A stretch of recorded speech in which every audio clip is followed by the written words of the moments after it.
Assalamualaikum warahmatullahi wabarakatuh. Bagaimana kabar kalian hari ini? Sehat-sehat saja bukan? Alhamdulillah. Untuk yang sedang sakit atau keluarganya yang sedang sakit, ibu doakan mudah-mudahan segera diberi kesehatan dan dapat beraktivitas kembali seperti sedia kala. Amin.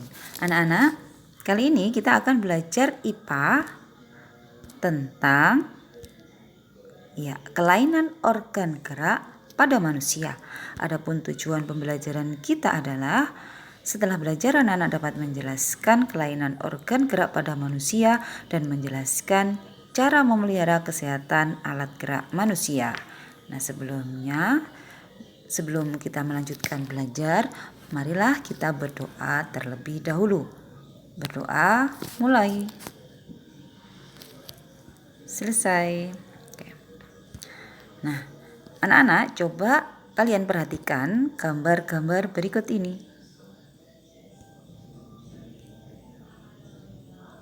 Iya, ada 4 gambar yang menunjukkan aktivitas orang-orang tersebut. Nah, di antara keempat gambar tersebut, kira-kira mana yang benar dan mana yang salah posisinya? Iya, posisinya yang salah ada di nomor 2 dan 3. Betul sekali. Setiap gerakan dalam beraktivitas harus kita lakukan dengan benar agar tidak terjadi gangguan atau kelainan pada organ gerak kita. Posisi tubuh yang tidak tepat dapat mengakibatkan otot-otot tertentu bekerja secara berlebih dan menimbulkan keluhan-keluhan. Nah, terus bagaimana yang benar? Posisi dan sikap duduk yang benar itu adalah posisi dan sikap duduk yang ergonomis. Artinya seperti gambar itu, posisi kepala berada segaris dengan tubuh dan menghadap ke depan. Bahu rileks, santai dengan lengan berada pada kedua sisi tubuh. Punggung harus ditopang secara penuh, boleh juga bersandar. Posisi paha dan panggul ditopang oleh dudukan kursi dan sejajar dengan lantai. Nah, berikutnya akan kita bahas kelainan organ gerak pada manusia. Di sini dibedakan menjadi 2, yaitu kelainan organ gerak pada tulang sebagai alat atau organ gerak pasif dan pada otot sebagai organ gerak aktif. Yuk, langsung saja kita bahas satu persatu. Macam-macam kelainan pada organ gerak pasif atau tulang. Yang pertama ada fraktura atau patah tulang. Kelainan ini terjadi akibat kecelakaan dan fraktura dibedakan menjadi 2, yaitu fraktura tertutup, artinya tidak sampai merobek kulit atau otot, dan fraktura terbuka, patah tulangnya merobek atau menembus kulit dan otot. Kemudian yang kedua, osteoporosis. Nah, osteoporosis ini disebabkan karena adanya pengeroposan tulang. Hal ini karena tubuh sudah tidak mampu lagi menyerap dan menggunakan kalsium secara normal. Ini biasanya terjadi pada para lansia, orang yang sudah lanjut usia. Nah, akan membungkuk badannya. Kemudian berikutnya ada fisura atau retak tulang. Ini terjadi juga akibat dari kecelakaan. Bedanya dengan fraktura, kalau fraktura tadi patah tulang, sedangkan fisura hanya menyebabkan keretakan saja. Kemudian berikutnya ada rakitis. Nah, rakitis ini merupakan penyakit yang disebabkan karena kekurangan gizi seperti kalsium, fosfor, dan vitamin D. Akibatnya tulang tidak bisa tumbuh dengan normal. Nah, pada anak-anak biasanya kaki akan membentuk huruf X atau huruf O. Berikutnya ada rematik. Nah, rematik ini merupakan penyakit yang menyebabkan rasa nyeri pada persendian, terutama di pergelangan tangan, kaki, lutut, siku, dan ruas jari-jari. Kelainan berikutnya ada lordosis. Nah, kelainan ini terjadi akibat sikap duduk yang salah sehingga tulang belakang melengkung pada daerah lumbalis. Hal ini akan mengakibatkan posisi kepala tertarik ke belakang seperti ini. Nah, jadi melengkung ke depan tulang belakangnya. Kemudian berikutnya ada skoliosis. Nah, ini juga kesalahan posisi duduk juga, sehingga tulang belakang melengkung ke arah samping dan membentuk huruf S seperti ini. Berikutnya ada kifosis. Ini juga terjadi akibat salah posisi duduk. Nah, mengakibatkan tulang belakang membungkuk seperti pada gambar tersebut. Nah, berikutnya kita akan membahas tentang macam-macam kelainan pada organ gerak aktif atau otot pada manusia. Ada apa saja ya kira-kira? Yang pertama ada hipertrofi, yaitu kelainan otot yang membesar dan menjadi lebih kuat karena sel otot diberikan kegiatan atau aktivitas yang terus-menerus secara berlebihan. Ini biasanya terjadi pada binaraga.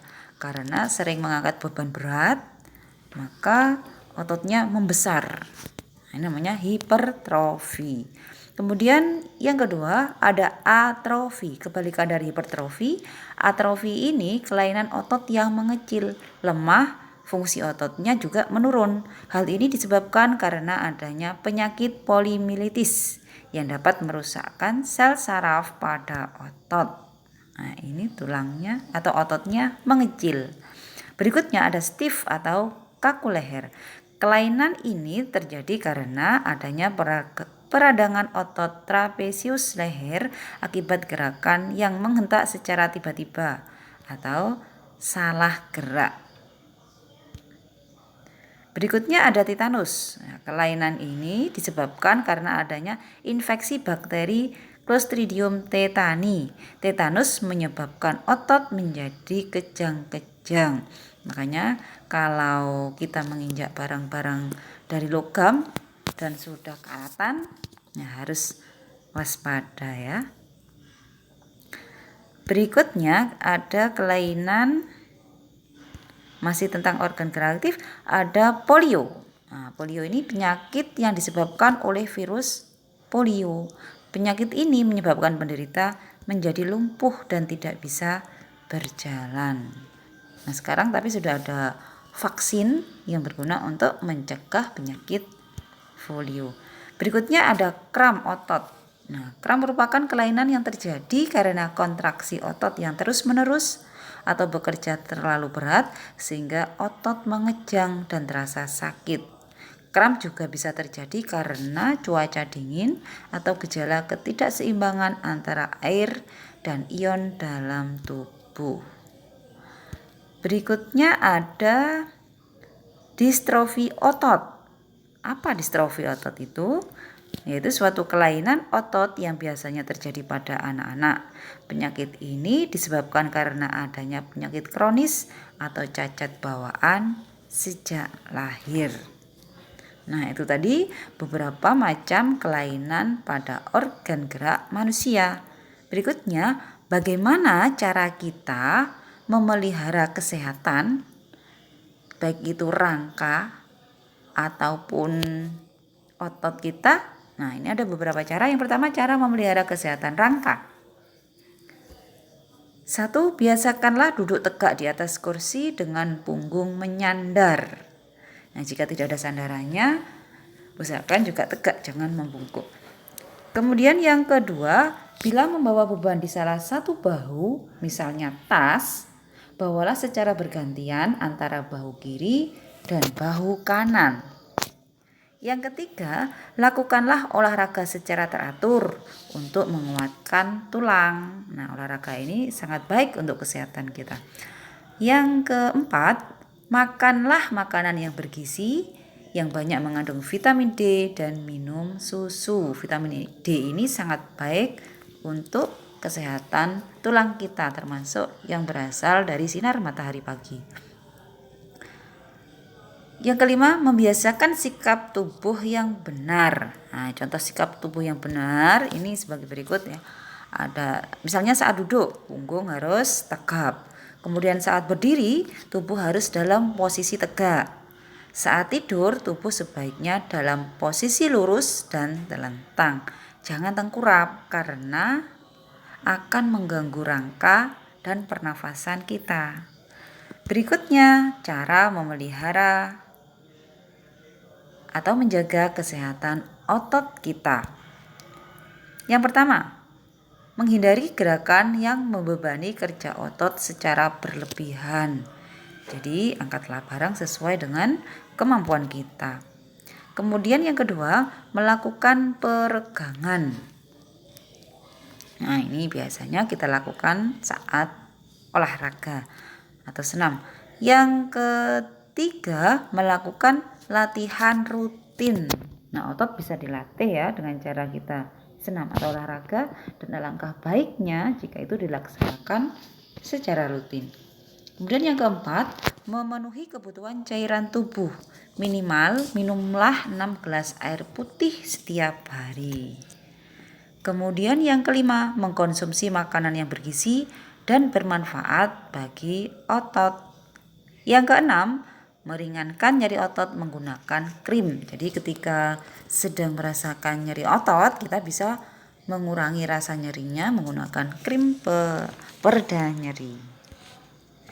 Nah, berikutnya anak-anak, ayo silahkan kalian kerjakan pertanyaan berikut ini di buku tulis kalian. Dan hasilnya kalian kirim ke Classroom ya. Nah, cukup sekian belajar IPA kita kali ini.